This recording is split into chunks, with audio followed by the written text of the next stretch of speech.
The Platinum Blonde Man. There was no doubt in Matilda's mind that this latest display of foulness by her father deserved severe punishment, and as she sat eating her awful fried fish and fried chips and ignoring the television, her brain went to work on various possibilities. By the time she went up to the bed, her mind was made up. The next morning, she got up early and went into the bathroom and locked the door. As we already know, Mrs. Wormwood's hair was dyed a brilliant platinum blonde, very much the same glistening silvery colour as a female tightrope walker's tights in a circus. The big dyeing job was done twice a year at the hairdresser's, but every month or so in between, Mrs. Wormwood used to freshen it up by giving it a rinse in a wash basin with something called Platinum Blonde Hair Dye Extra Strong. This also served to dye the nasty brown hairs that kept growing from the roots underneath. The bottle of Platinum Blonde Hair Dye Extra Strong was kept in the cupboard in the bathroom, and underneath the title on the label were written the words, "Caution, this is peroxide. Keep away from children." Matilda had read it many times with fascination. Matilda's father had a fine crop of black hair, which he parted in the middle, and of which he was exceedingly proud. "Good strong hair," he was fond of saying, "means there's a good strong brain underneath." "Like Shakespeare," Matilda had once said to him. "Like who?" "Shakespeare, Daddy." "Was he brainy?" "Very, Daddy." "He had masses of hair, did he?" "He was bald, Daddy." To which the father had snapped, "If you can't talk sense, then shut up." Anyway, Mr. Wormwood kept his hair looking bright and strong, or so he thought, by rubbing into it every morning large quantities of a lotion called Oil of Violets Hair Tonic. A bottle of this smelly purple mixture always stood on the shelf above the sink in the bathroom alongside all the toothbrushes, and a very vigorous scalp massage with Oil of Violets took place daily after shaving was completed. This hair and scalp massage was always accompanied by loud masculine grunts and heavy breathing and gasps of, "Ah, that's better, that's the stuff, rub it right into the roots," which could be clearly heard by Matilda in her bedroom across the corridor. Now, in the early morning privacy of the bathroom, Matilda unscrewed the cap of her father's Oil of Violets and tipped 3/4 of the contents down the drain. Then she filled the bottle up with her mother's Platinum Blonde Hair Dye Extra Strong. She carefully left enough of her father's original hair tonic in the bottle so that when she gave it a good shake, the whole thing still looked reasonably purple. She then replaced the bottle on the shelf above the sink, taking care to put her mother's bottle back in the cupboard. So far, so good. At breakfast time, Matilda sat quietly at the dining room table eating her cornflakes. Her brother sat opposite her with his back to the door, devouring hunks of bread smothered with a mixture of peanut butter and strawberry jam.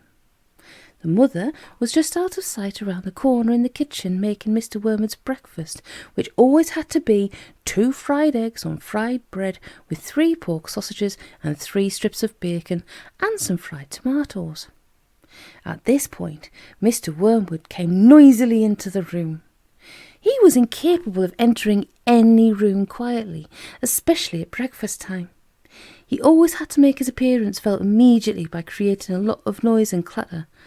One could almost hear him saying, "It's me, here I come, the great man himself, the master of the house, the wage earner, the one who makes it possible for all the rest of you to live so well. Notice me and pay your respects." On this occasion, he strode in and slapped his son on the back and shouted, "Well, my boy, your father feels he's in for another great money-making day today at the garage. I've got a few little beauties, so I'm going to flog to the idiots this morning. Where's my breakfast?" "It's coming, Treasure," Mrs. Wormwood called from the kitchen. Matilda kept her face bent low over her cornflakes. She didn't dare look up. In the first place, she wasn't at all sure what she was going to see, and secondly, if she did see what she thought she was going to see, she wouldn't trust herself to keep a straight face. The sun was looking directly ahead out of the window, stuffing himself with bread and peanut butter and strawberry jam. The father was just moving round to sit at the head of the table when the mother came sweeping out from the kitchen, carrying a huge plate piled high with eggs and sausages and bacon and tomatoes. She looked up. She caught sight of her husband. She stopped dead. Then she let out a scream that seemed to lift her right up into the air, and she dropped the plate with a crash and a splash onto the floor. Everyone jumped, including Mr. Wormwood. "What the heck's the matter with you, woman?" he shouted. "Look at the mess you made on the carpet." "Your hair!" the mother was shrieking, pointing a quivering finger at her husband. "Look at your hair! What have you done to your hair?" "What's wrong with my hair, for heaven's sake?" he said. "Oh my God, Dad, what have you done to your hair?" her son shouted. A splendid noisy scene was building up nicely in the breakfast room. Matilda said nothing. She simply sat there admiring the wonderful effect of her own handiwork. Mr. Wormwood's fine crop of black hair was now a dirty silver, the colour this time of a tightrope walker's tights that had not been washed for the entire circus season. You've dyed it!" shrieked the mother. "Why did you do it, you fool? Looks absolutely frightful. Looks horrendous. You look like a freak." "What the blazes are you all talking about?" the father yelled, putting both hands to his hair. "I most certainly have not dyed it. What do you mean I've dyed it? What's happened to it? Or is it some sort of a stupid joke?" His face was turning pale green, the colour of sour apples. "You must have dyed it, Dad," the son said. "It's the same colour as Mum's, only much dirtier looking." "Of course he's dyed it," the mother cried. "It can't change colour all by itself. What on earth were you trying to do? Make yourself look handsome or something? You look like someone's grandmother gone wrong." "Get me a mirror!" the father yelled. "Don't just stand there shrieking at me. Get me a mirror!" The mother's handbag lay on a chair at the other end of the table. She opened the bag and got out a powder compact that had a small, round mirror on the inside of the lid. She opened the compact and handed it to her husband. He grabbed it and held it before his face, and in so doing spilled most of the powder all over the front of his fancy tweed jacket. "Be careful!" shrieked the mother. "Now look what you've done. That's my best Elizabeth Arden face powder." "Oh my God!" yelled the father, staring into the little mirror. "What has happened to me? I look terrible. I look just like you, gone wrong. I can't go down the garage and sell cars like this. How'd it happen?" He stared around the room, first at the mother, then at the son, then at Matilda. "How could it have happened?" he yelled.